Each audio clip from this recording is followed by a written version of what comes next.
Every nation has its heroes, names we celebrate, faces we remember. But in the shadows of history lie those who gave everything and received nothing in return. This is the story of a young man, only 21 years old, who faced the might of the British Empire and gave his life for a country that was not even born yet. His name was Nathan Hale. The year was 1776. The American colonies had declared independence, but the war was far from won. George Washington's army was small, tired, and desperate. The British controlled New York, one of the most strategic locations in the entire war. Washington needed information. He needed to know what the British were planning. But sending spies behind enemy lines was a death sentence. No soldier wanted the mission until a volunteer stepped forward. Nathan Hale wasn't a soldier by trade, he was a teacher.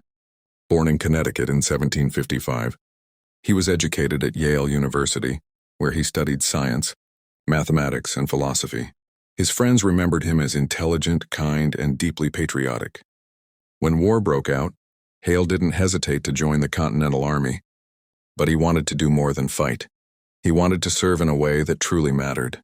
And when Washington called for a volunteer spy, Nathan Hale raised his hand. Disguised as a Dutch schoolteacher, Hale crossed the British lines into Long Island. His task was simple but deadly: gather troop positions, supply routes, and strategic plans.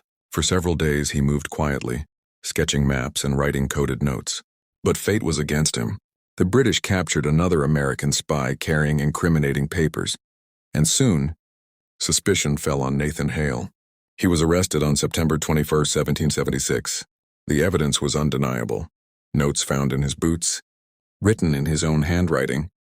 The British officers questioned him, but Hale refused to betray his fellow patriots. There was no trial, no jury, and the order was simple: execution at dawn.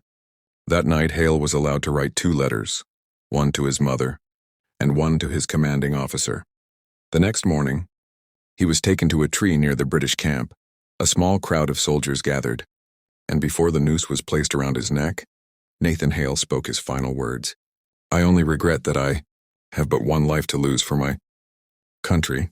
Those words would become one of the most powerful expressions of American patriotism in history. Washington mourned Hale's brave sacrifice, calling him a man of honor. Forgotten for years, his story rose again. Today, his statues stand tall, a symbol of courage and freedom over fame. Heroes like Nathan Hale remind us that freedom is never free. It is earned through courage, through sacrifice, through belief in something greater than oneself. He may have been forgotten by many, but his spirit still lives on in every act of courage, in every fight for justice, and in every American who stands for liberty. This was the story of Nathan Hale, the forgotten hero who saved America.